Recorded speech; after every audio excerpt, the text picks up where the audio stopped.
Hello everyone, this is Panic with a brand new video. Today I'm on the Cakecore SMP server.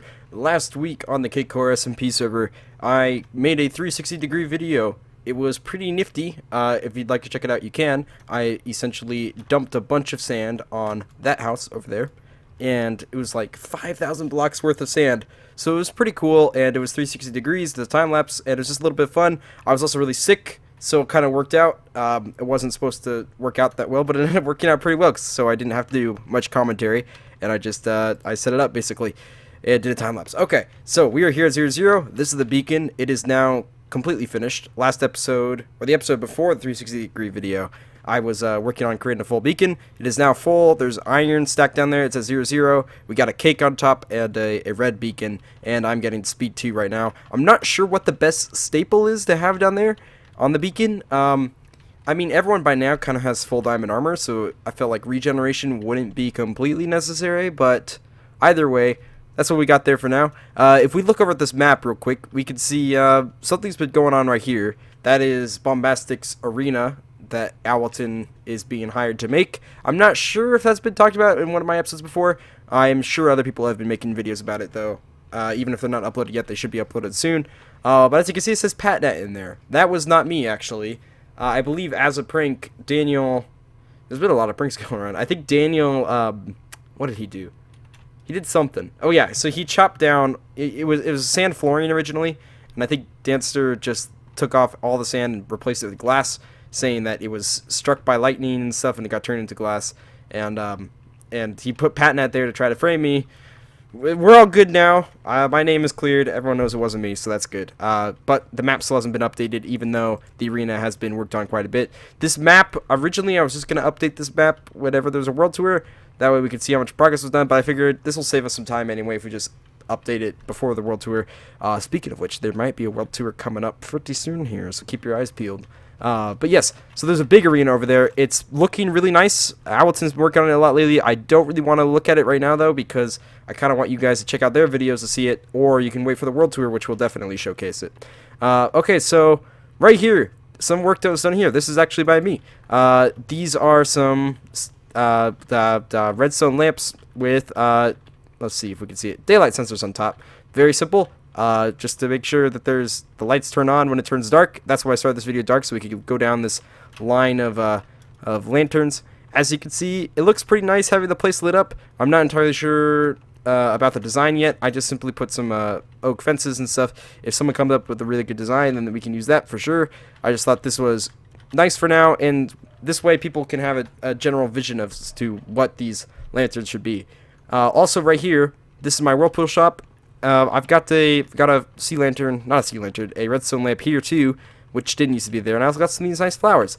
This is basically an indicator, and I'll show you what it indicates when I head over here to the secret trapdoor, which is not that secret, but it's just for convenience for me, basically. So I head down this waterfall. As you can see, I should have fell down this way, but you can see there's a redstone, what is it called? A redstone ladder, maybe, is what it's called? I don't know. But it's basically torches and torches and torches that get powered by this line. And as you see, the line's not powered right now. This line gets powered by this torch, which is off. This torch gets powered by this block, which is also off. This block gets powered by... Cannot get powered by either... Oh, my phone went off. Okay, nothing. Alright, it can get powered off by this comparator right here, or it can also get powered by this redstone wire, which connects to comparators to these other chests too. This is underneath my whirlpool shop. This is where people will pay stuff. There actually was some stuff in this chest. All it was like this and a ladder. I think it was an accident. But basically, when these chests get filled, like this one and this one have stuff in it, I haven't checked inside it yet, but it'll power up this comparator, which powers up this repeater, which basically takes down this redstone line and does what I just showed you, which will power up that redstone lamp on the surface. This is just so I can easily look at the shop from afar and tell if there is stuff that I need to pick up, if there's payments I need to pick up. To the public, it just kind of looks like a nice little lamp that might be on, might be off. They might be like, what's up with that? I don't know. Who knows? But it's very helpful for me. That way I don't have to keep coming down here and just checking and then getting my hopes up and not seeing anything and then leave it again. Especially because coming down here is a bit of a pain. I don't have a door from the shop, and I don't really want a door from the shop. I just have to go down that water pillar. So basically, that's that. I can basically now tell if there's payment. So as you can see, there's payment here because this comparator is turned on. So let's see. Oh, that's actually a lot of diamonds. Wow, okay, so this is for my enchanted books, and I think this one, yeah, this one's also 11 diamonds on bows? Really? 24 diamonds. Someone paid 24 diamonds in my shop recently. That's actually a little crazy. Let me head up here real quick, just check how my stock is doing. I'm running a little low on stock. I should fix that soon. But hey, this is new. Hey, it looks like if I stand right here, I get the beacon power up. That's cool. So this is a little new, this redstone. We ran into a bit of a problem. This shop actually has been a little bit more popular than I anticipated, and people have been just using it a lot and dropping diamonds in, and they've kind of been spamming it, even though the sign there and stuff. Basically, people have found ways to break this machine on accident several times, and I've had to fix it several times, but I think now I've figured out a system that works pretty well. Basically, I already showed you guys how this is completely random last episode, I believe. If not, this is completely not completely random, but, you know, 1 in a 9 chance of the book dropping. Oh gosh, where do I even start with this system? Okay, so as you know, when diamonds come here, it powers this, which turns off this. What I added was that when this turns off, it also turns off this block right here, it turns off this block, which allows this to turn on, which activates this piston contraption. This, I'm not trying to make myself sound like a redstone genius or anything. This is actually what it's called in the redstone community, though. This is called a T flip-flop. It's a very fitting title, though, because it basically means toggle flip-flop, so that you can have a pulse, activate it, and then you can basically toggle it, even though it's just a pulse. So it's basically turning a button into a lever to simplify it. So the pulse is actually not of this turning on for a little bit, it's turning off for a little bit, which turns this on for a little bit, and then turns this on for a little bit. And when this turns on, these pistons move, do some redstone magic right here. You could just Google piston T flip-flop if you want to see exactly how that works. But basically, it'll turn this on, and even though that'll turn off soon, it'll still leave this on. So that's what the T flip-flop does. And then this will power up this piston. This piston, where can I break in here? I guess right here? I can't break there anymore, can I? Because I put ender chests there. Excuse me, give me a moment. I should be able to get in here. Where's my blocks? Come on, just let me get into my own shop. That'll power the piston to push this block over this hopper. So after you put one diamond in, you can't put another diamond in because it won't let you. And that will help with the spamming of the machine. Also, by the way, I put end chests in here, which actually match the place so well, like really well. I put 2 of them just because I was like, oh my gosh, this looks really well. So I wanted to put 2 of them in the right spots. But yeah, anyway, that was definitely needed because people are using the shop like crazy. I've already made over the amount of diamonds I spent working on it to create the sorted systems, because you need, 22 diamonds in each hopper to make it to work. Anyway, so then you might think, well, Pat, if the piston's on, how does it turn off? Well, it's simple. Up here, after this redstone wire, which you guys have already seen this before, this will power up this block, which turns on this redstone torch, which powers this, which powers up here, which powers the dispenser that will dispense the item that you're buying. And then the power will keep going down here until it will power this repeater, which powers this up again. And then it'll reset the T flip-flop and put the piston back. So basically, after the item is dispensed, the piston will come back, and that basically assures that you can't spam it accidentally or on purpose. Hopefully not on purpose. I think you still technically can do it on purpose if you try hard enough. I don't encourage people to do that. But I'm going to test it out right now real quick with just 1 diamond. And I'm just going to drop it in. As you see, that goes over. The book comes out, and the piston retracts. So that's pretty cool. I'm not even going to see what this book is. I'm going to try not to see it. And I'm just going to shift-click it in, I guess. Do I have a hopper on me? I don't. Okay, I don't want to show people what the books are. Kind of defeats the purpose. Okay. You guys could probably pause the video, check that out if you really want to, but who cares? Anyway. Oh, shoot. I fell down. That's what I did new with redstone down here. I added an indicator for when this stuff is full.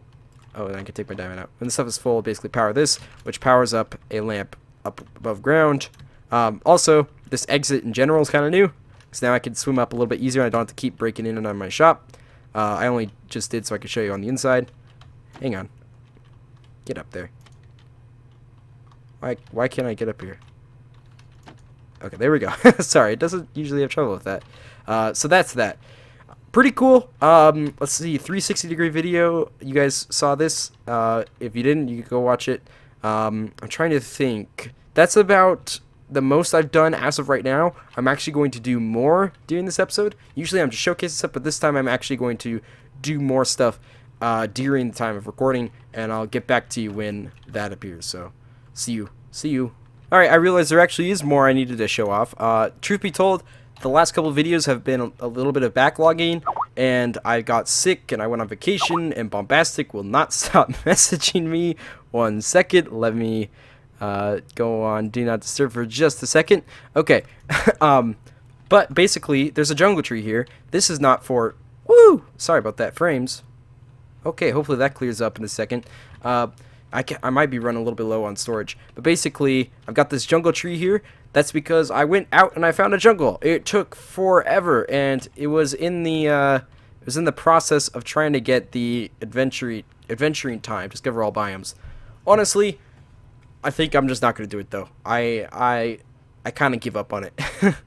I don't think it's just for large biomes. I don't think it's like probable. I'd be having to use the mapping software through the entire thing, and at that point, it's not really getting an achievement, is it? So, I just decided I'm gonna get all the achievements except for this one before 1.12 is released. By the way, we are not on 1.12 on here, obviously. We will be on soon, and there's also gonna be some other changes that's happening to the server that I don't really want to talk about too much, but some exciting changes that I want to talk about, but I can't.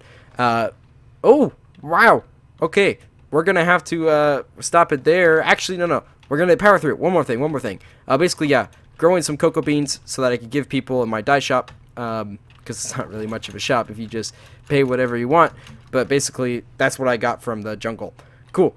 Let's head over here real quick. Should be a pretty quick right here. Okay, cool. This is a very simple chicken cooker.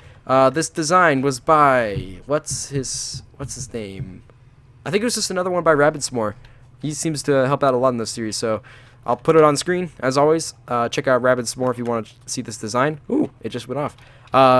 Basically, I don't want to, like always, I don't want to go too in-depth into these things if they're not my design, but the chickens are inside here. They lay eggs. The legs go through some hopper dispenser magic, and the eggs will dispense in here, and also when an egg gets dispensed, it'll pour lava and retract the lava like instantly. So if there's any grown chickens here, they'll be tall enough to hit the lava, and the rest won't. So it doesn't burn baby chickens, it only burns adult chickens, and everything's sorted in here. That's in cooker mode. You can actually turn this off to turn it in egg mode, where it'll actually keep the eggs but still cook when it needs to. I made the mistake of doing that while I AFK'd fish farm, and since eggs stack up only up to 16, the entire thing got filled to 16, and I missed a bunch of food that I could have gotten. But now I leave this open, and chicken has kind of became my main source of food for a couple of reasons. For one, did not mean to do that. Oh, but I guess I should show that off. I'm kind of wearing a new skin right now. I don't know if this concerns anybody. This is my new skin for now. As you can see, it's you might recognize it. It's basically me. I got the snowman shirt, which is a shirt I wear a lot, and then I've got my plaid shorts, which you can't tell too much what they are, and then just boring black shoes and white socks, because that's the kind of stuff I wear. Not very stylish, but if you see any of my podcasts or whatever, you'll notice I'm always wearing the snowman shirt. But yeah, still making some tweaks here and there to it, so it might change. But basically, just want to share that real quick. What else? What was I just saying though? Yeah, I switched to chicken so that I could save the steak for my shop. As you see, I get my steak from over here. I want to save that for my shop. I want to save that for other people, because I don't want people to be disappointed that they can't get steak. And the chicken I eat myself, and it works now pretty well because I got this thing. So that's cool. Also, chicken's healthier, so that's why. Nah, I'm just kidding. I'd eat. Actually, funny thing, in real life, I'm not much of a steak guy, but I probably would rather have. No, I probably wouldn't rather have chicken. I don't know. What is this? Is this an SMP video? I don't know what to talk about. Anyway, more work has been done on my wall over through this portal. Also, I made a portal here, by the way, just so it's easier for me to get in and out. More work has been done through my portal, or to my wall. Gosh, I'm getting tongue-tied. And we're gonna find something else we could do today. I'm actually not entirely sure what, but we will definitely find something. So I will cut over to whatever that is. Okay, I'm on top of my lighthouse. As you see, I got a light here. I'm not sure if I ever showcased that. You might have seen in the background of some other videos, though, because I did this a while ago. I'm just not sure. But I'm not up here to showcase this pretty cool lighthouse that is definitely not even close to being finished on the inside, at least. The reason I'm up here is to actually get a good spot to where I can fly. Let me eat real quick. It's always good to eat before you fly, kids. That's the moral of the day. So we are going to fly over here, and if you look down, which I can't really do while flying, you can kind of see this boat race that I've been mapping out, because I'm not sure if I've ever actually showed the full trail that I've done yet. It's not finished yet, but basically it goes over here a little bit, and it's gonna part through this mountain one day and reach a lake on the other side. But that's not what I was gonna show you. What I was gonna show you is actually over here. If I try to get some momentum, right here. As you can see, there's a little bit of a house in the making over here. Let's crash. Okay. I don't know if you guys caught this. A while back, Hamilton made a house and he started putting it up for sale. And I was trying to buy it because I'm a homeowner. That's what I do. I own homes. I own homes all over this SMP. Just take my word for it. So we have a house right here. It's kind of like a miniature version of my house. Very, very miniature. Obviously, it's not done. But basically, I wanted to make a miniature version of my house on this floating island right here, because this floating island was actually natural. Of course, I put in some more sand to make it look a little bit more natural, even though it's less natural technically now. I wanted to make it look like a little nice floating island. Figured maybe I could put some vines that fall down. Maybe have a waterfall that attaches from the back of there to that lake. You know, just some usual floating island stuff. And that's basically going to be one of the projects I'm working on. We should really talk about Owlton, though. Not sure if I'm not sure if he should be allowed to sell houses, to be honest. He you know, he assaulted his customers a lot. I.e. That's what I'm looking for. I.e. me. He actually shot me and killed me. Made me lose something amount of levels. Don't remember how much, but it was a good amount. So and I especially don't know if that's how you're supposed to treat a homeowner. But basically, I'm a homeowner, and my houses are going to be increasing. My number of houses, they're going to be all over. I guess while I'm here, I should also head over to my wall that's going around the area, just so that I can show you some progress that's been made. I'm actually not sure if I'll show you progress, but I'm going to show you something if I get there. Okay, here it is. So here's part of the wall. Basically, even though all that stuff I just said about Alton, I had him over here fairly recently, to help me work out a design for this fence. Basically, I was having trouble doing this conjunction right here, where it would go from one elevation to a new elevation, and he told me that it's pretty simple. You just put some blocks here and have it split like that. I'm like, oh yeah, that actually works. So that's that. I actually have a lot of iron on me right now, because I'm going to be making some more fence posts to help continue this thing. Boy, is this wall expensive, because all this iron I had to do, and doggone it, Bombastic, he just keeps messaging me. It's not his fault. By the way, check out Bombastic's channel if you have a chance. He's actually been uploading some SMP videos, and I believe he's got some more footage in stock, so make sure you stay tuned for that. But that's what I basically did over the wall. I've expanded it a little bit longer. This part's not done yet, but the outline's getting bigger. This is a large biome, and it's the largest flower biome you'll ever see, unless you do another large biomes world. So it's going to take a very long time, but I'm dedicated to do most of it, if not all. Hopefully, at least most of it. And I also plan on having a gate, sort of, but like a gate that says, do not enter almost. Like a not inviting gate to the biome. And I'm not sure when I'm going to get around to doing that, but basically I'm going to need a ton of iron, and that's why it's kind of nice I got an iron farm over there. Also, next episode, Ultra Cakecore Season 4 has completely finished. You can go over and watch all the videos now.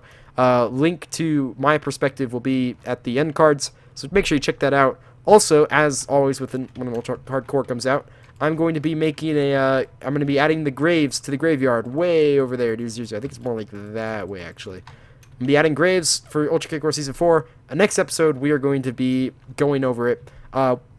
We might even make him on camera. Who knows? I didn't even think about that, but maybe that would be cool too. So as I'm getting nostalgic for them, as I usually do, I can make him on camera. Who knows? We'll see. So make sure you tune in next time. I know this episode hasn't been extremely eventful, but, I mean, last episode was 360 degrees, and the episode before that was 30 minutes long, and the episode before that 25 minutes long. So I've had a lot of material to show, and I saved it a lot for those other episodes. So didn't have much this time. Every once in a while it might be a little bit slower episode, but hey, you know, that's what's cool about subscribing. You get to see a lot more episodes. Thank you guys all so much for watching. And I've already said everything I pretty much need to say, so long.